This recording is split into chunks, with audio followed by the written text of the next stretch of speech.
بسم الله الرحمن الرحيم. والمرسلات عرفا فالعاصفات عصفا والناشرات نشرا فالفارقات فرقا فالملقيات ذكرا عذرا أو نذرا إنما توعدون لواقع فإذا النجوم طمست وإذا السماء فرجت وإذا الجبال نسفت وإذا الرسل أقتت لأي يوم أجلت ليوم الفصل وما أدراك ما يوم الفصل ويل يومئذ للمكذبين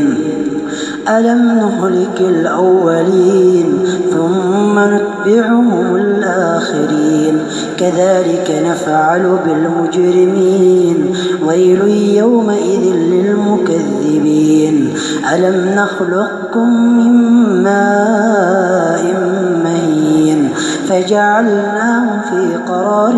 مكين إلى قدر معلوم فقدرنا فنعم القادرون ويل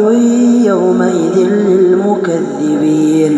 ألم نجعل الأرض كفاتا أحياء وأمواتا وجعلنا فيها رواسي شامخات وأسقيناكم ماء فراتا ويل يومئذ للمكذبين انطلقوا إلى ما كنتم به تكذبون انطلقوا إلى ظل ذي 3 شعب لا ظليل ولا يغني من اللهب إنها ترمي بشرر كالقصر كأنه جمالة صفر ويل يومئذ للمكذبين هذا يوم لا ينطقون ولا يؤذن لهم فيعتذرون ويل يومئذ للمكذبين هذا يوم الفصل جمعناكم والأولين فإن كان لكم كيد فكيدون ويل يومئذ للمكذبين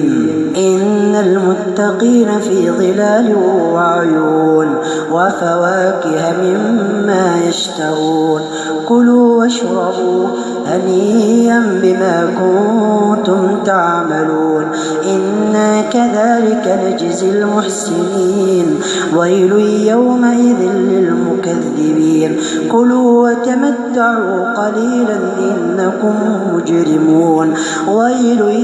يومئذ للمكذبين وإذا قيل لهم اركعوا لا يركعون ويل يومئذ للمكذبين فبأي حديث بعده يؤمنون.